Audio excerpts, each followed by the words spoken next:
Meu nome é Fernanda Manhota, para quem ainda não me conhece, eu sou coordenadora do nosso programa de Business and International Affairs aqui na FAAP, mas concilio várias, né, outras funções, então vou oscilando entre vários chapéus.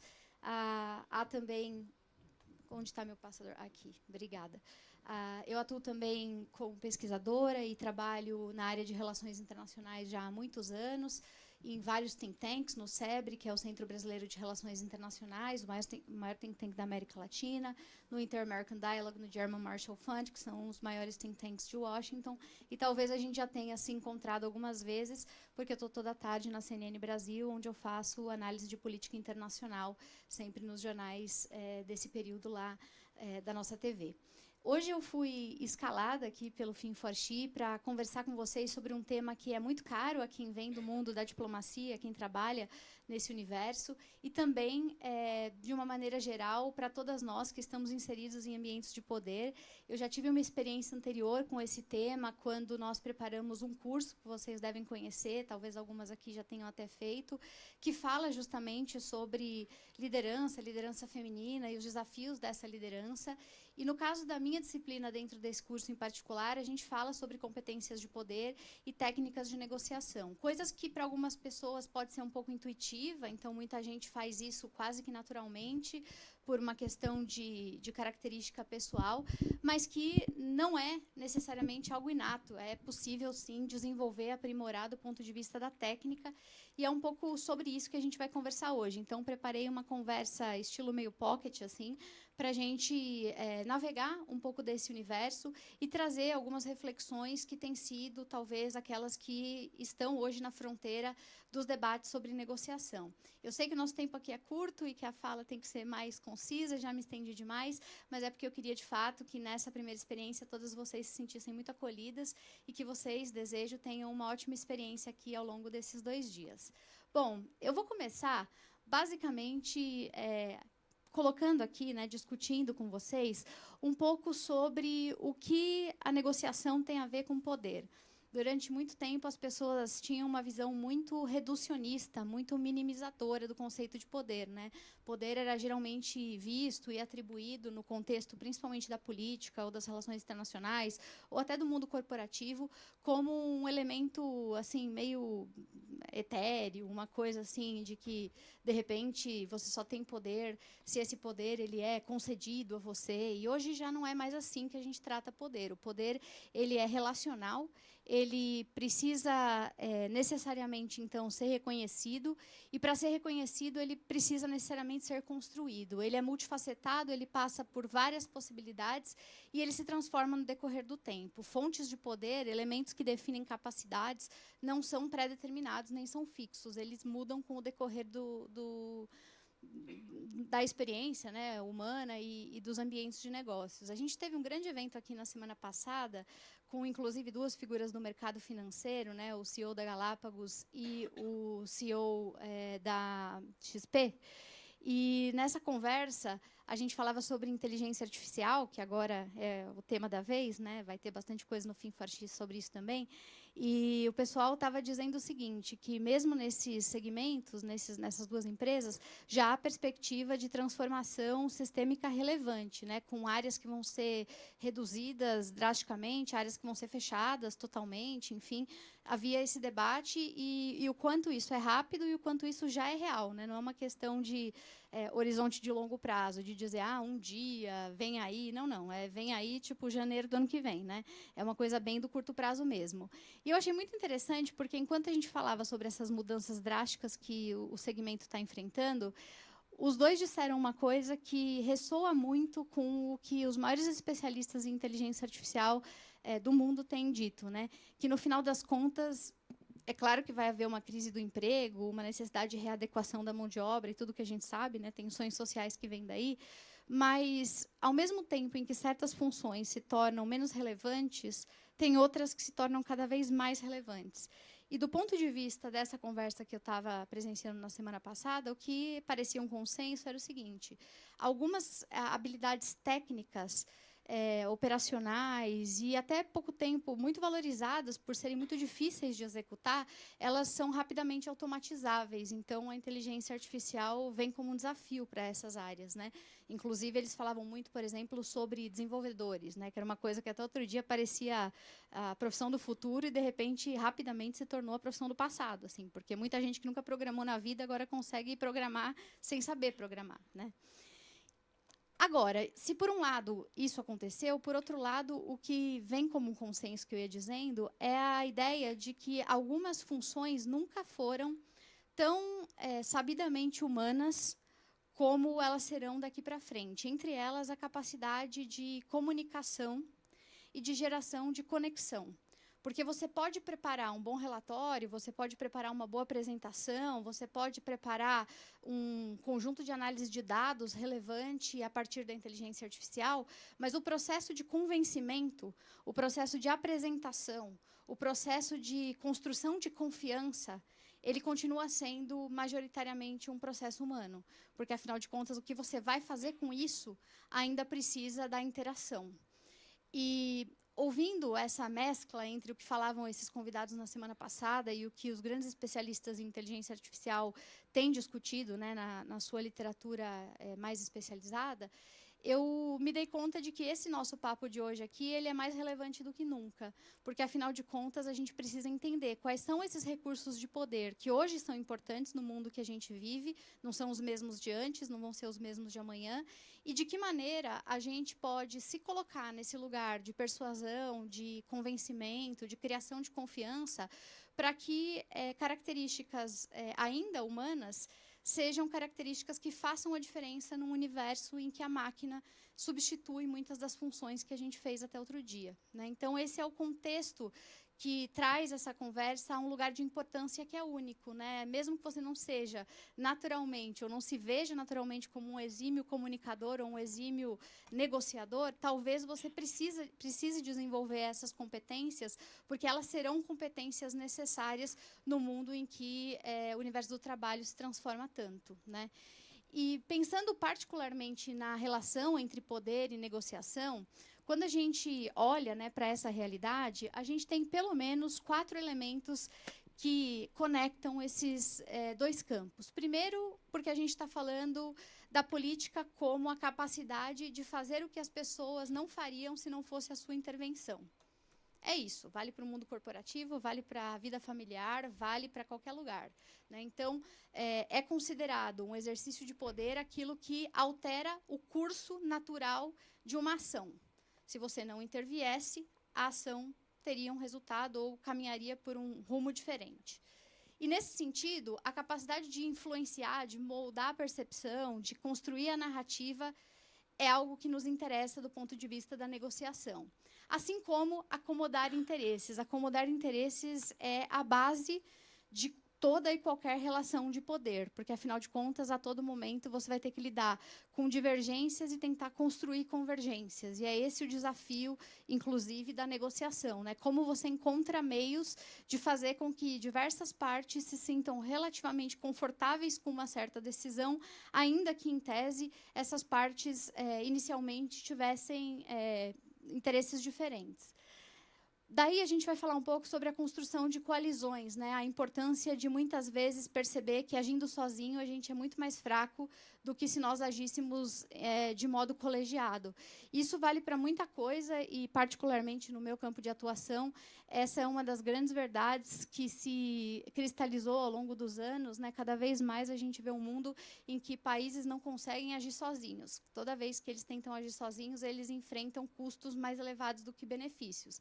Mesmo países superpoderosos. A minha área de especialidade mais pontual é Estados Unidos. Eu sou uma americanista. Já foi-se o tempo que os Estados Unidos, mesmo sendo a maior superpotência do século passado e desse século, conseguem sozinhos mobilizar alguma ação que não dependa de terceiros e assim consiga fazer dela uma ação bem-sucedida. O exemplo mais contemporâneo de todos, e que todo mundo está acompanhando nas notícias, é a história do Estreito de Hormuz, né? Os americanos são a maior potência militar do mundo e sozinhos não conseguiram, não tiveram condições, nem políticas, nem econômicas, para reverter o bloqueio que acontecia no Estreito de Hormuz. Precisou de aliados e não contou com a ajuda desses aliados, né? Os europeus se recusaram, rejeitaram oferecer essa ajuda, e na medida em que isso aconteceu, os americanos tiveram que recuar nessa ação. Então, se para os americanos no mundo vale para a gente também nas pequenas decisões mundanas da nossa realidade. E o desafio desse processo, né, de tentar influenciar decisões, gerenciar interesses para acomodá-los, construir coalizões, muitas vezes, quando a gente não é suficiente sozinho, está em justamente conseguir produzir acordos que sejam sustentáveis no longo prazo. É muito interessante pensar sobre isso, porque, ao longo dos anos, no mundo da negociação internacional, se consolidaram duas grandes escolas de negociação, que existem até hoje e que debatem entre si. Uma delas é conhecida como a negociação da barganha distributiva, na escola da barganha distributiva, e, do outro lado, tem a chamada escola da negociação integrativa. Qual é a diferença básica entre elas? A negociação distributiva, ela, durante muitos anos, trabalhou a lógica de negociação orientada por soma zero. Então, a ideia de que, necessariamente, uma negociação envolve um vencedor e um perdedor, e, portanto, se envolve um vencedor e um perdedor, há um mesmo objeto disputado que alguém vai conseguir conquistar e, portanto, vai se tornar, né, vai ter uma posição favorável em relação a isso, e vai ter alguém que não necessariamente vai obter esses mesmos benefícios. O desafio da negociação nesses termos é que, toda vez, os negociadores se veem como adversários.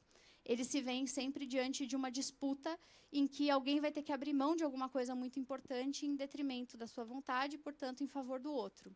E o sentimento que prevalece nesse tipo de negociação é o sentimento de uma certa frustração para aquele que tem que, de alguma maneira, desistir de alguma coisa que queria. Essa escola de negociação, ela ainda existe hoje, mas ela costuma ser evocada, acionada e tal, geralmente quando a gente está falando de negociações muito simples, negociações de valor, por exemplo, negociações de prazo, negociações que envolvem elementos muito objetivos, né? Se você quer vender uma coisa que custa R$10 e o outro quer pagar R$5, vai ter ali uma disputa em torno desse valor e, em alguma medida, alguém vai ter que abrir mão de alguma coisa. Então, para esse tipo de negociação muito simples, essa lógica ainda vigora, e é por isso que essa escola ainda existe. Mas, com o passar dos anos, essa escola foi se transformando cada vez mais na versão menos expressiva do campo de negociação, e ela foi substituída pela nova escola, que é a da negociação integrativa, cuja base foi formulada por uma série de intelectuais que fazem parte do programa de negociação de Harvard. Se vocês tiverem interesse depois, vocês podem procurar. Eles mantêm páginas, inclusive virtuais, muito boas, muito caprichadas em termos de conteúdos atualizados. Chama PON, Program on Negotiation, da Universidade de Harvard, na Escola de Direito. E, basicamente, dois grandes intelectuais que ainda hoje produzem conteúdo lá, que são o Fisher e o Ury, né, dois grandes acadêmicos, que depois se tornaram practitioners e que hoje atuam de maneira híbrida. Eles desenvolveram toda uma reflexão sobre o porquê que essa lógica de barganha distributiva não fazia sentido, principalmente considerando negociações mais complexas. Então, quando você pensa em negociar qualquer tipo de ativo no mundo dos negócios que não seja preço, valor ou prazo, ou no mundo, no caso da diplomacia, né, por exemplo, conflitos, coisas mais sofisticadas, você precisaria de uma outra forma de pensar a negociação. E essa foi a grande contribuição que eles deram. Eles ficaram tão conhecidos, que eles foram contratados por uma série de empresas e uma série de países para mediar conflitos mundo afora. Eles fizeram grandes fusões e aquisições de diversas organizações que vocês conhecem, organizações grandes do varejo, que eu não vou citar, mas estão aí todos os dias vendendo seus produtos no supermercado. Fizeram várias negociações no mundo financeiro. Eles foram foram protagonistas em vários processos de compra de organizações, e eles foram negociadores de grandes conflitos internacionais, alguns que tiveram um fim exitoso e alguns que não necessariamente tiveram um fim exitoso, desde conflitos nos Balcãs até o conflito ainda corrente entre Israel e Palestina. Então, esse pessoal é um pessoal que, de fato, se especializou muito nesse segmento, né, de coisas complexas. E eles ficaram tão conhecidos que eles até começaram a escrever livros assim mais palatáveis para gente comum, para gente que, de repente, assim, no final de semana quer ler um livro, quer carregar um livro no metrô, quer ler num avião e tal. E recomendo a vocês, quem quiser essa literatura, ter acesso a essa literatura. O livro mais conhecido aqui no Brasil foi traduzido com o título Como Chegar ao Sim. É o livro que ficou mais famoso. Ele tem um quê de simplificação, porque essa é a ideia, que todas as pessoas possam conseguir compreender, mas nem por isso ele perde a essência do que o método de negociação de Harvard propõe. E, basicamente, o que o método de negociação de Harvard propõe é que todas as negociações, em contextos de disputa de poder, possam, de alguma forma, navegar por 4 grandes princípios fundamentais. Eles têm pilares em torno dos quais eles trabalham a ideia de negociação. Eles falam que, basicamente, o primeiro princípio norteador de uma negociação, em contextos de disputa de poder, é conseguir separar as pessoas dos problemas e entender que o que está em disputa é alguma coisa que não diz respeito necessariamente ao personagem com quem você trata. Então, tentar afastar-se, de alguma medida, né, de alguma forma, do conflito de interesses que está em vigor. E aqui aparece uma palavra que é a palavra-chave da Escola de Negociação Integrativa e que talvez, se vocês tivessem que sair daqui com uma única mensagem relevante, eu diria que é essa. Hoje, as escolas relevantes de negociação, elas trabalham toda a negociação com foco em relacionamento. Nada mais é importante numa negociação do que relacionamento. Ou seja, ela não pensa que o processo de negociação se dá numa vitória de curto prazo. Se essa vitória de curto prazo custar o relacionamento no longo prazo. É preferível não atingir um interesse de curto prazo, mas manter e preservar o relacionamento para o futuro, do que, eventualmente, obter uma vitória momentânea, custando a manutenção, a longevidade daquele diálogo. Nesse sentido, separar o problema das pessoas entra como uma chave, quer dizer, não se trata de uma queda de braços permanente, né? Não se trata de olhar para os problemas como sendo problemas incontornáveis, mas de pensar que existe ali um elemento em disputa, mas que aquelas pessoas não podem ser reduzidas àquela disputa. A característica interpessoal é fundamental dentro da escola de Harvard de negociação. E aí eles pensam sempre numa outra palavrinha-chave, que já estava aqui em cima, né, os interesses, de uma maneira muito peculiar. Eles dizem que, além de separar os problemas das pessoas, porque o foco está no relacionamento, a gente precisa focar em interesses e não em posições. O que, muitas vezes, é o elemento central do conflito em negociações, porque a gente se atém ao que o outro está dizendo que ele quer, e, portanto, a posição que ele assume em uma determinada circunstância, e não necessariamente no que há por trás daquele desejo manifesto. Eu sempre dou para os meus alunos um exemplo muito mundano e básico, mas é porque ele é muito ilustrativo. Imagine que você está por aí, de repente, andando no shopping, e alguém te aborda e diz que gostaria que você fornecesse o seu celular. De repente, diante de uma circunstância trivial como essa, você poderia recusar essa abordagem, achar estranho, porque alguém quer usar o seu celular, né? E, nesse sentido, talvez houvesse, numa negociação assim rápida, uma recusa. Você diria, não me sinto confortável, não quero emprestar esse celular. Isso poderia gerar um conflito entre quem precisa do seu celular e você que não se sente confortável naquele contexto de ceder o seu aparelho. Mas o que está por trás dessa conversa não é a posição entre quem quer o aparelho e quem não quer o aparelho. É o que embasa o pedido pelo aparelho e o que embasa a recusa pelo aparelho. você talvez não tenha apego ao seu aparelho celular, mas você se sente desconfortável em ceder esse aparelho porque aquela abordagem te gerou desconfiança. Então, o seu interesse ali é por garantir, por preservar a sua integridade. E o interesse do outro talvez não seja o celular. Talvez seja a necessidade que ele tem de comunicar algo urgente a alguém. Então, o foco desse problema não está necessariamente em discutir se pedir o celular emprestado de outra pessoa faz sentido ou não faz sentido. Mas sim entender o que te deixa desconfortável do ponto de vista da sua segurança em certas circunstâncias e como a outra pessoa poderia ser mais assertiva em não acionar em você esse gatilho. Assim como, para ela, como seria mais interessante expressar que o celular tanto faz. No fundo, o que ela precisa é conseguir se comunicar com alguém porque ela tem uma urgência. E se a gente conseguisse afinar essas expectativas de uma maneira mais delicada, talvez não houvesse uma divergência necessariamente de interesses. Talvez houvesse só uma divergência de posições. Um quer uma coisa que o outro acha estranho. Mas por que alguém acha estranho porque um quer aquela coisa? Se a gente consegue, durante o processo de negociação, esclarecer o que está por trás do que as pessoas dizem, fica mais fácil entender se de fato há uma divergência, porque pode ser que ela pareça incontornável, mas ela não seja. E eu estou dando um exemplo muito bobo e trivial, mas que vale para coisas muito complexas e grandes. Por exemplo, a gente vive discutindo conflitos de grande magnitude, né, nas relações internacionais, e vários deles parecem conflitos indissolúveis. Quantas vezes a gente já não ouviu frases como: esse conflito no Oriente Médio não vai ter fim mesmo, porque isso aí está aí desde sempre. Não é assim que a gente escuta?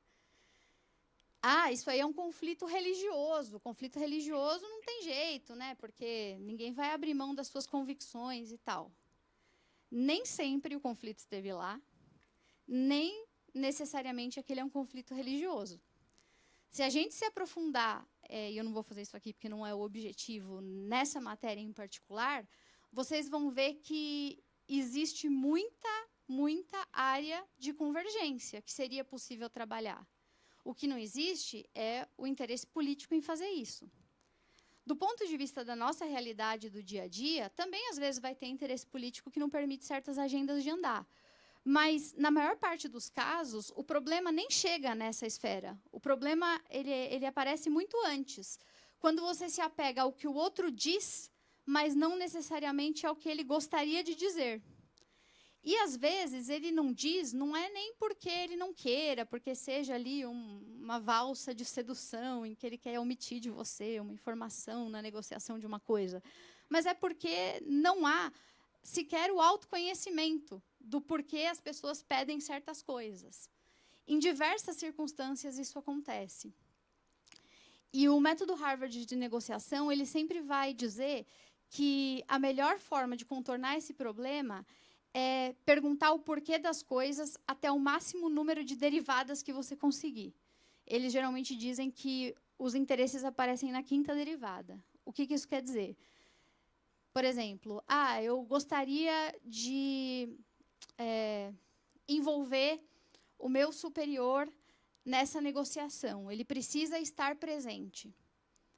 Diz o método do Harvard de negociação. Você vai perguntar, por quê? Porque a empresa demanda que as decisões importantes tenham alguém da liderança superior presente para isso. Por quê? Porque a empresa tem uma característica de centralização da tomada de decisão. Por quê? E assim sucessivamente. Eles costumam dizer que no quinto porquê aparece de fato o que é o problema. E quando o problema de fato aparece, fica mais fácil de lidar com ele, porque ele vai no interesse e não vai na posição. Isso vale para tudo, inclusive no mundo que a gente vive, para as questões sensíveis da nossa sociedade, por exemplo, a polarização política. Se a gente parar para pensar, a maioria das pessoas, em tese, querem coisas muito parecidas. O que diverge, o que varia, é o caminho pelo qual a gente acha que isso deve ser feito. Ninguém vai dizer, em tese, que é contra o combate à pobreza. Todo mundo é a favor do combate à pobreza. A questão é que, para alguns, o combate à pobreza se dá por um certo caminho, a partir de certas estratégias, e, para outros, o combate à pobreza se dá a partir de outros caminhos. E aí a divergência vem na hora de discutir qual que é a melhor forma de lidar com esse problema. Então, enquanto a gente se apegar à superfície do que são as posições, a gente vai ficar batendo cabeça em cima das pessoas, porque a tendência é que as posições nos levem a nos incomodarmos com a pessoa. E isso não vai resolver o problema. Por isso, você tem que tentar, para se afastar das pessoas, tentar entender o que está nas camadas mais profundas daquilo que ela diz querer. Talvez ela também não saiba. Por isso, você tem que ficar perguntando. De uma maneira, obviamente, delicada, né? Não vai ser o doido das perguntas, por quê, vai matar as pessoas de tédio. Mas a ideia é que você tente se aprofundar. O livro, inclusive, que foi essa versão mais popularizada do método, ele vai chegar a classificar algumas assim, linhas mestras do que geralmente são interesses humanos. Porque eles vão dizer que, por mais complexos e mais diferentes que sejam os diferentes tipos de negociações e conflitos, no fundo, na raiz, eles, em geral, lidam com as mesmas coisas. É sobre segurança, é sobre pertencimento, é sobre reconhecimento. Em geral, eles giram sobre coisas muito parecidas. É sobre sobrevivência, é sobre garantir posições. Eu trabalhei muitos anos com o embaixador Recupero, que vocês devem conhecer muito bem. Ele foi o ministro da Fazenda que implementou o Plano Real no Brasil. É um grande diplomata e agora, já mais velhinho, está aposentado, mas serviu nas posições mais importantes do mundo. E ele disse para mim uma vez, ele disse, olha, se eu pudesse compartilhar um conselho de negociação com alguém, seria o conselho que diz o seguinte, que a gente sempre tem que deixar às pessoas uma saída digna. Elas têm que necessariamente conseguir, em qualquer circunstância e em qualquer desfecho, salvar as próprias aparências. Isso também é sensibilidade de negociação. É saber que, às vezes, você não acuar o interlocutor a ponto dele ficar numa posição indigna ou sem condições de salvar as próprias aparências, pode deixá-lo mais confortável para fazer o que você quer que ele faça. Isso é parte do processo, né? E, nesse sentido, é que o pessoal de Harvard vai dizer que a melhor forma, depois de mapear interesses e tentar distinguir interesses de posições, de encontrar saídas compartilhadas que preservem o relacionamento, porque esse é o foco, é criar opções de ganho mútuo. E criar opções de ganho mútuo pode se dar de várias formas. Porque, se você entender qual é o interesse que está por trás, fica mais fácil promover estratégias que possam atender a esses interesses. No caso ali do exemplo do celular que eu dei, talvez você não precisasse necessariamente emprestar o seu celular para alguém. Talvez você pudesse se voluntariar para acionar alguém para aquela pessoa. Talvez você pudesse orientar aquela pessoa sobre como ela pode ter acesso a um meio de comunicação que não seja o seu celular para ela fazer o que ela precisa. Perceba que não é sobre o celular, é sobre ela conseguir resolver o problema dela de comunicação. E isso vale para todos os contextos. Em matéria de negociação integrativa, se fala muito sobre brainstorming, né, que todo mundo aqui já conhece, enfim, uma técnica antiga de design thinking e tal. Mas não é só sobre ficar pensando em alternativas criativas para resolver os problemas e tal.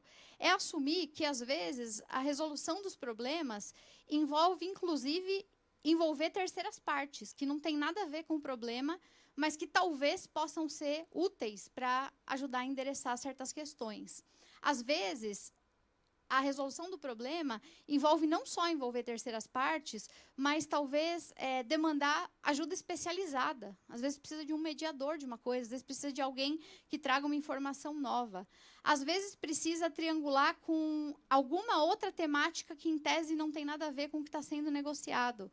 Em relações internacionais, a gente tem um mecanismo de negociação que é muito típico, que chama issue linkage. É tipo venda casada do bem.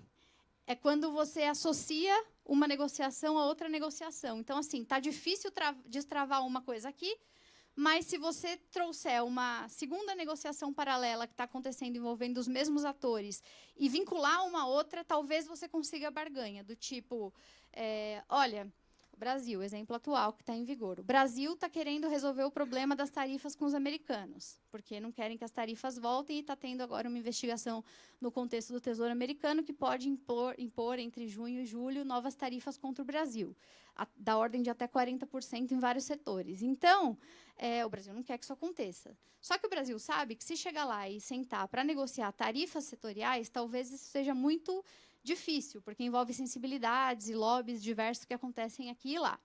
Então, o que os brasileiros decidiram fazer? Aceitar uma estratégia de issue linkage que os americanos estão fazendo. Qual que é a estratégia americana? É discutir outro tema no qual eles têm interesse para aí eles aceitarem a falar das nossas tarifas. A história dos minerais críticos e terras raras. Então, os americanos querem falar sobre esse tema, é esse tema que interessa para eles. Eles não estão nem aí para as tarifas, eles querem falar desse tema, porque para eles é sobre segurança econômica, é sobre desenvolvimento tecnológico, diminuir a dependência em relação à China, é sobre essas coisas. E aí, porque eles veem nessa temática algum valor, o Brasil é o segundo maior país com reserva de minerais críticos e terras raras do mundo. Do mundo. Primeiro é a China. Os americanos, tentando afastar-se da dependência chinesa, perceberam que vão depender do Brasil, que, em tese, para eles é bom, é um país amigo, né? Eles estão naquela estratégia de friendshoring, que eles chamam. Então, depender do Brasil é menos mal do que depender da China. Então, o que eles fizeram? Issue linkage. Eles disseram, Brasil, vocês querem falar de tarifa, porque é isso que para vocês está pegando? A gente fala de tarifa. Só que aí a gente precisa falar de minerais críticos. O Brasil disse, eu tenho minhas questões com minerais críticos? Tenho. Não vou aceitar qualquer termo para falar de minerais críticos. Quero fazer processamento aqui, não quero só que seja extraído do Brasil. Tem 1001 questões regulatórias sobre minerais críticos, então não é simples. Mas o Brasil tem mais flexibilidade para falar de minerais críticos do que para falar de tarifas. E ele vai conseguir mais coisas dos americanos se ele condicionar as tarifas aos minerais críticos, porque é ali que os americanos têm interesse de fato. Isso vale para vários tipos de negociação, e isso tem a ver com o que a gente está falando da ideia de ganhar um espaço, né, de interesses mútuos compartilhados. Quer dizer, os americanos vão ter que abrir mão de alguma coisa nas tarifas? Certamente. Eles preferencialmente não gostariam. Mas eles entendem que isso não vai ser lido como uma perda para eles, porque, em contrapartida, eles estão ganhando em uma coisa que é muito sensível. E, para nós, a mesma coisa. A gente teve que entrar aqui no mérito de ceder um pouco o que a gente gostaria em matéria de minerais críticos, mas não vamos sofrer o baque da industrialização aqui nos nossos outros segmentos, né? Isso vale para todas as negociações. E aí, o último ponto que os nossos amigos trabalham é da utilização de critérios objetivos, de tratar as negociações sempre a partir do máximo de transparência e accountability possível, para que ela seja, em todo momento e de todas as formas, verificável e conferível. Porque toda negociação que se pautar por coisas abstratas, por coisas, de alguma forma, intangíveis, elas voltam para o primeiro problema, que é a gente se prender às posições e não aos objetivos. Então, assim, aos interesses. Então, assim, estou fazendo um voo panorâmico mega, ultra superficial, numa teoria muito complexa. Mas qual é a mensagem? A mensagem é que, assim, a gente está vivendo um mundo, e aí pode ser o mundo do trabalho, ou o mundo de fato, o mundo, né, sistema internacional, que está do avesso, que está se reinventando em todas as esferas.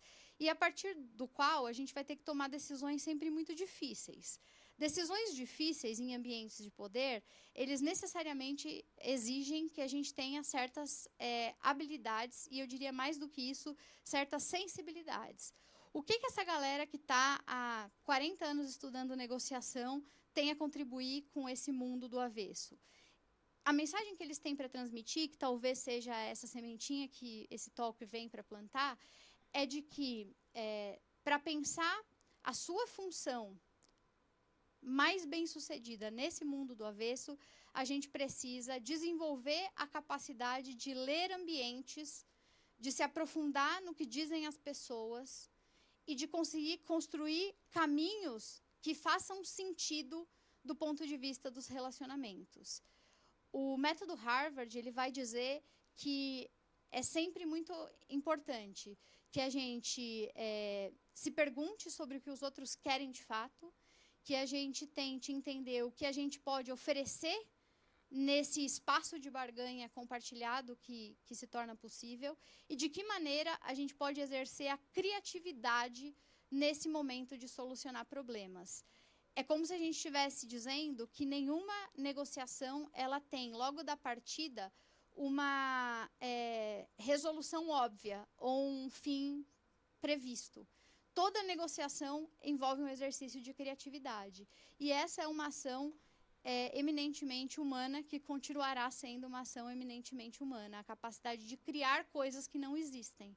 E é um pouco esse o convite que a gente deixa para vocês, que vocês conheçam um pouco o trabalho do Program on Negotiation, que vocês conheçam um pouco sobre o método de negociação integrativa e que vocês considerem a possibilidade de, toda vez que forem exercer as suas negociações, pensar no papel que tem nesse processo a comunicação, a escuta ativa e, mais do que isso, a capacidade de enxergar quais são as dores daquele que fala com você.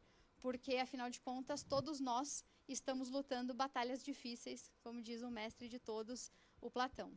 É isso, gente. Obrigada.